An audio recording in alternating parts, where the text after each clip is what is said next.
If you've ever had that moment where you've hit the goal, but you still feel like it wasn't enough, well, this video is for you. The truth is, a lot of high performers don't feel their successes. We build business, we climb the ladder, we do all the right things, but we still go to bed wondering, well, why don't I feel more proud?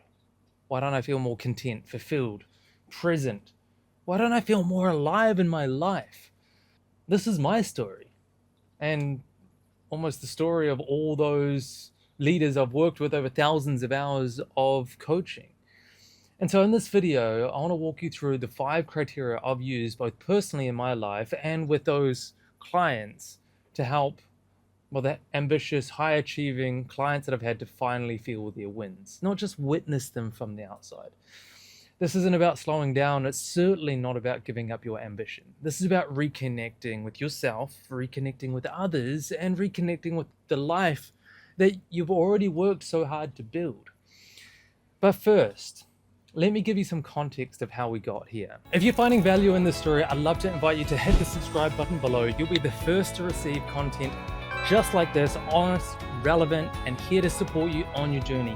With every like and every follow, together we're succeeding in our mission and reconnecting the world with what matters most. And that is, of course, each other. Thank you so much.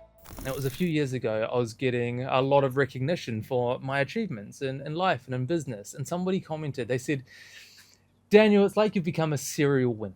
And kind of a strange name, but it really did feel that way. And then I noticed something. Immediately, I recognized something massive had changed within me, because for many years prior to this point, it only really looked that way from the outside in. But internally, even though I was winning, it felt like I never really was. I had the launches, the revenue goals, the new clients, and back in my corporate world, even achieved the biggest goals I ever went out for, but none of it really landed. It was just like in the moment I achieved something, I was already on to the next thing. I was emotionally absent in my own life, and it showed up everywhere. Honestly, I was grinding in my business, which is great periodically, not all the time. I was distant in my relationships, so they kind of sucked. And I was distant from myself, disconnected from myself. At some point, I made the decision that I didn't need more success. I needed a way to feel what I'd already created. And so this led me down an incredible, really wonderful world of personal development pathway. But I never would have expected it to ever be named becoming a serial winner. But when I was asked how I did it, it prompted me to discover, well, the code. There's always a code. There's always a strategy for any outcome, right? And so now it's that code that many have used to really get epic results when it comes to feeling success in their lives. I call it accelerating progress. It's really now a major, it used to be a bonus module. Now it's an entire module within the Reconnect flagship program. It's one of my favorites, obviously. Honestly, it's incredible. It fits within the values section of the relational reconnection system, which I'll drop a link below as well, so you can see how it all kind of ties together. But within accelerating progress, there is 5 core criteria and how we practice self-acknowledgements. And I'd love to walk through these together right here in this video, hopefully with some real relatable examples maybe that you'll resonate with. And so the first criteria is self-acknowledgements need to be based in irrefutable evidence. It's where we stop relying on these vague positive affirmations and start naming facts. It's not about going looking in the mirror and saying, I'm successful all the time. It's more about I had that hard conversation that I've been avoiding for 6 months, and I said what needed to be said. You did the thing, and maybe I stayed calm while I did it. One of my clients, he told his teenage daughter, I want to be more present with you, and I'm working on that. That single sentence, that was a big deal for him. That was a real act of courage, especially for someone that was emotionally suppressed, vulnerability. And it's not so much the tension of it that we're acknowledging, but it's the courage for showing up and saying the thing that needs to be said. It's important to recognize that, when we develop self-worth, it isn't built in theory, it's built on evidence. So the second criteria is to focus on inputs over outcomes. It's the difference between Did I win? And did I show up in who I needed to be? See, most people only celebrate success when they get a great result. But what if you followed through on something that was hard and it didn't go perfectly? Would you still feel proud? For me, this showed up in how I ran sales calls early on in my business. I tied my entire mood to whether somebody said yes or not. But then I started measuring something different. Like, was I being honest? Was I congruent? Did I serve them even if they didn't buy? Because at the end of the day, we can only really influence the inputs. We can only show up in the way that we're influencing the outcome. That's what will determine the outputs. We can't go there directly. As it turns out, we win more when we optimize those factors, those inputs. It's the way that we're showing up. The third criteria is acknowledging positive attributes. It's about noticing who it is that we're being rather than who it is that we weren't being. So, for example, a client of mine was navigating through a rough patch in his marriage. And instead of shutting down, he said, "You know what? I don't know how to fix this, but I'm willing to listen." And so previously, the acknowledgement around that might have been like, what are you acknowledging yourself? Oh, acknowledging myself for being less defensive. That is in the negative sense. But now he acknowledges himself. If we asked him, he's acknowledging himself for showing up with more humility in a conversation, let's say, or the willingness to listen. So choosing what to focus on and what you want more of makes a massive difference in your awareness and development as a result on focusing on the positive.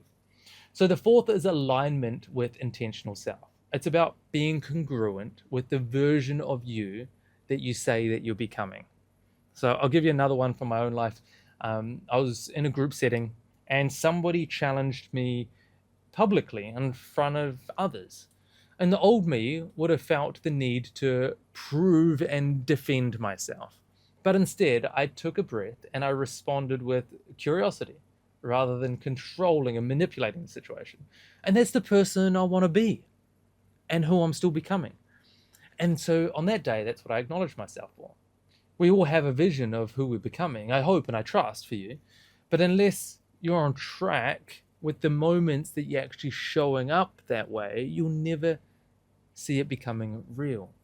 And so the fifth and final criteria is that acknowledgements need to be attached to the goal that's we're going after.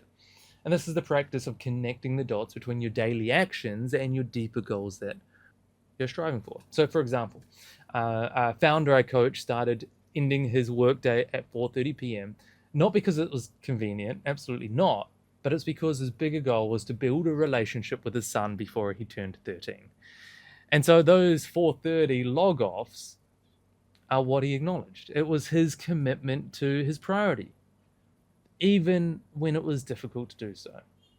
And so when your life starts aligning with that, what actually matters to you, you need to celebrate that. And it's not just in your mind, but it's in your body, it's in your emotions, because this is how we rewire your nervous system.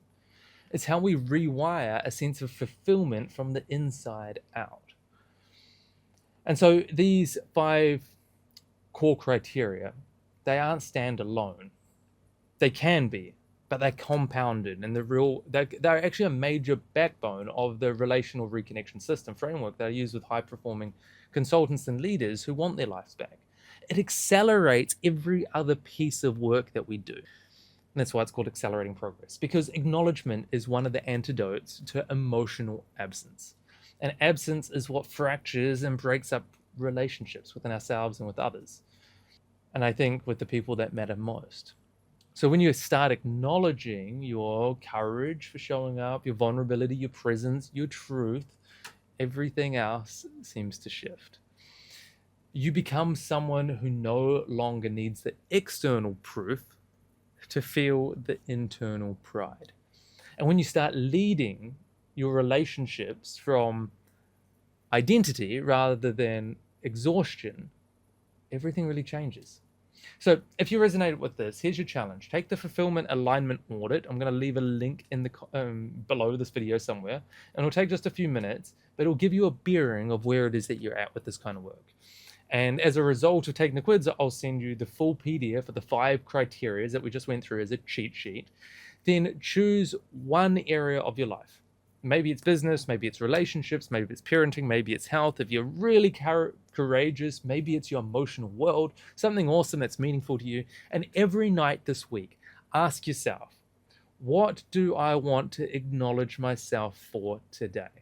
And then check it against the 5 criterias that we just went through here. I know that when you start aligning these, it's a really epic self-acknowledgement. So write it down, name it clearly, what the attribute is, let it land within you, and do this as part of your daily journaling practice. If you don't have one, I suggest you start, because it's an amazing practice that really helps everything that it is that you're doing. And just notice what happens. This practice alone has helped so many clients repair marriages, deepen self-trust, and actually feel what they've been building all along. So I'll leave you with this thought.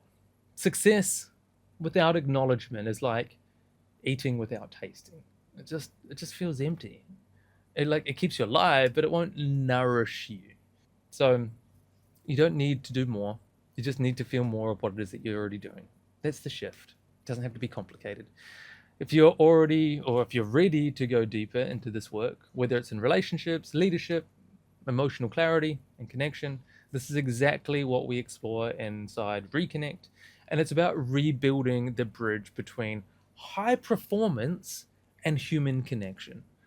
So if that speaks to you, there's more in the description below. And I really want to say thank you for being here. Thank you for doing the work that you're already doing within your life. I think it's really wonderful.